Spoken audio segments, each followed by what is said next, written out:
29 versus 26 किसका power game चमकेगा। वैसे तो पूरे देश भर में मौसम मानसून का है, लेकिन दिल्ली और बेंगलुरु में मौसम सियासी है।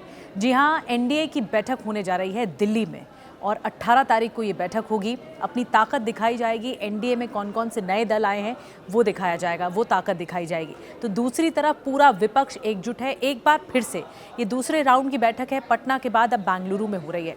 तो एक तरफ तो विपक्ष है तो दूसरी तरफ एनडीए है।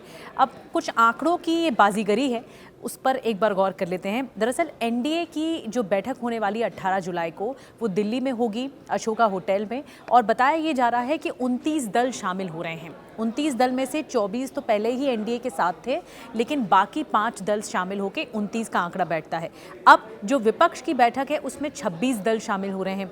26 दलों में से 16 तो पहले से ही थे, लेकिन 10 अब शामिल हुए हैं। अब नए सदस्य हैं, नए दल हैं।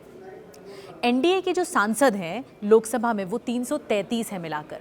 वहीं अगर विपक्ष के सांसद देखें, जिसमें यूपीए भी आता है, यूनाइटेड प्रोग्रेसिव अलायंस भी आता है, उसके 141 हैं। बीजेपी के अगर घटक दलों की सरकार मिला ली जाए पूरे देश में तो 16 राज्यों में एनडीए की सरकार है। और वहीं अगर विपक्ष की सरकारें पर गौर करें तो ये आंकड़ा पहुंचता है 11 राज्यों में विपक्ष की सरकार है।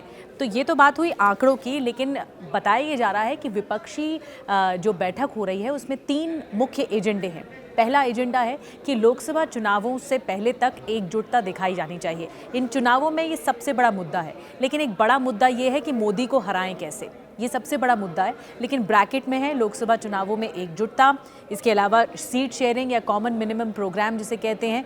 तीसरी बड़ी बात यह है कि यूपीए का नाम भी बदला जा सकता है, ये बात निकलकर सामने आ रही है। अब एनडीए की बैठक में बड़ी बात क्या होगी या एजेंडा क्या होगा, उसमें ये फोकस रहेगा कि एनडीए में और घटक दल कैसे जोड़े जा सकते हैं। तो ये जो दोनों खेमे में हलचल हो रही है, ये जो दोनों खेमों में सुगबुगाहट हो रही है, शक्ति प्रदर्शन दिखाने की कोशिश हो रही है, कौन किस पर भारी पड़ेगा ये तो 2024 का चुनाव ही बताएगा।